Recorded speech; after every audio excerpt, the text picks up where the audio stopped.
Assalamualaikum warahmatullahi wabarakatuh. Bagaimana kabarnya anak-anak kelas 10 IPS? Semoga kalian semua selalu sehat dan dalam lindungan Allah. Amin. Sebelum kita mulai pembelajaran hari ini, mari kita buka dengan bacaan basmalah terlebih dahulu. Bismillahirrahmanirrahim. Semoga apa yang akan kita pelajari hari ini dapat bermanfaat untuk kita semua. Amin ya robbal alamin. Hari ini kita akan membahas mengenai tahapan penelitian sejarah atau langkah-langkah dari penelitian sejarah.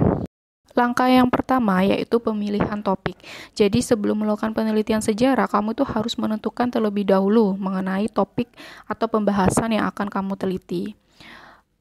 Jadi pemilihan topik ini menjadi hal penting sebelum kamu melakukan penelitian.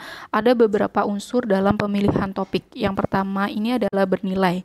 Jadi peristiwa sejarah yang akan kamu ungkap atau yang kamu teliti ini harus bersifat unik, kemudian kekal dan juga abadi. Kemudian keaslian atau orisinalitas. Jadi kalau bisa pemilihan topik ataupun nanti judul itu harus benar-benar real dari kamu. Dan penelitiannya itu belum pernah dilakukan oleh orang lain. Jadi misalnya nih kamu memilih topik mengenai kerajaan Majapahit. Pembahasan atau penelitian mengenai kerajaan Majapahit itu kan pastinya sangat banyak. Banyak orang yang sudah meneliti mengenai kerajaan Majapahit. Lah kamu sebisa mungkin itu harus mencari celah atau bagian mana dari kerajaan Majapahit itu yang belum dikupas atau belum pernah diteliti oleh orang lain. Kemudian praktis dan juga efisien. Ini berkaitan dengan sumber-sumber. Jadi kalau misalnya topik yang akan kamu teliti itu nantinya itu memberatkan kamu dalam pencarian sumber, berarti kamu harus ganti, harus mencari topik yang lain. Jadi pilih sekiranya topik yang nantinya sumber-sumber penelitianmu itu bisa kamu jangkau. Unsur yang terakhir yaitu kesatuan. Jadi unsur-unsur yang dijadikan bahan penelitian itu harus mempunyai satu kesatuan ide. Tahap yang kedua yaitu heuristik atau pengumpulan sumber. Jadi pada tahap ini kalian itu mencari dan menemukan berbagai sumber sejarah yang berkaitan dengan topik atau judul penelitian kalian, baik itu sumber primer maupun sumber sekunder.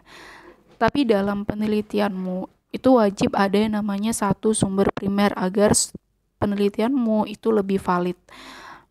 Ada beberapa permasalahan dalam pengumpulan sumber. Yang pertama itu keterbatasan kemampuan menguasai bahasa sumber.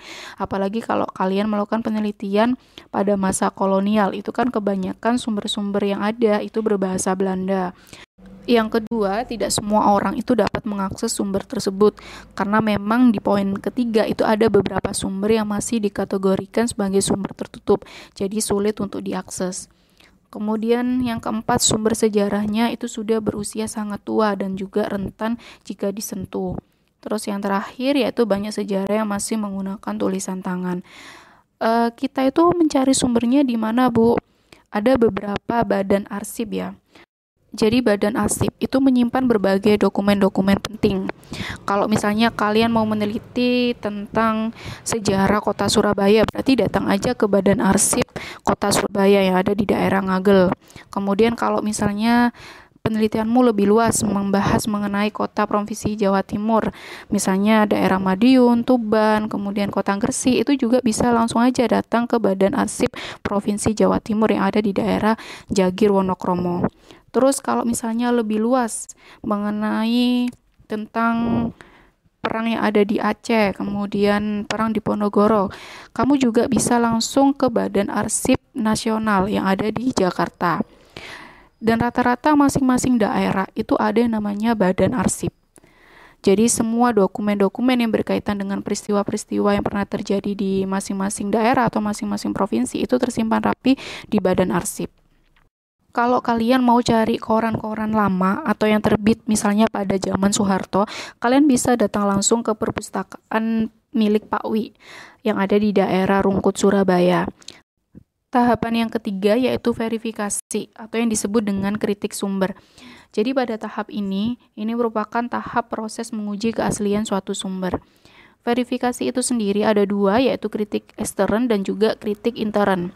Kalau kritik ekstern ini berarti menguji luarnya sumber, misalnya waktu, kemudian pembuatan sumber, dan juga pembuktian keaslian. Misalnya, kamu menemukan kitab Pararaton. Lah, kamu cek nih, keadaan luarnya sumber, misalnya kertasnya, itu seperti apa. Kemudian bentuk bukunya itu seperti apa, apakah kertasnya itu udah usang, warnanya kecoklatan atau masih bagus. Lah itu berarti kritik ekstern. Kritik intern ini berarti menguji kebenaran isi sumber atau dalamnya sumber. Misalnya menentukan sifat sumber, kemudian menyoroti pembuat sumber, dan juga membandingkan kesaksian dari berbagai sumber.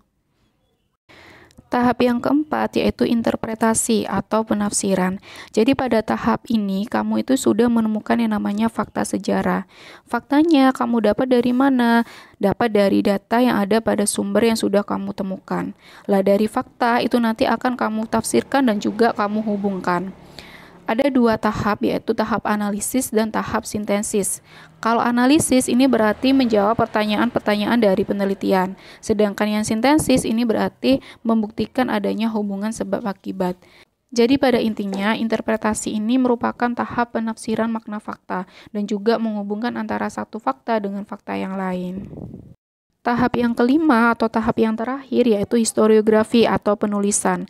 Jadi historiografi ini merupakan kegiatan yang menyajikan hasil penelitian sejarah menjadi tulisan sejarah. Dimulai dari pendahuluan, kemudian pembahasan, dan yang terakhir yaitu penutup. Kalau pendahuluan bisa kalian lihat terdiri dari latar belakang, kemudian rumusan masalah, tujuan, tinjauan pustaka, metode dan sumber, dan sistematika. Kalau pembahasan ini berarti menjelaskan atau menguraikan mengenai hasil penelitian yang sudah kamu lakukan.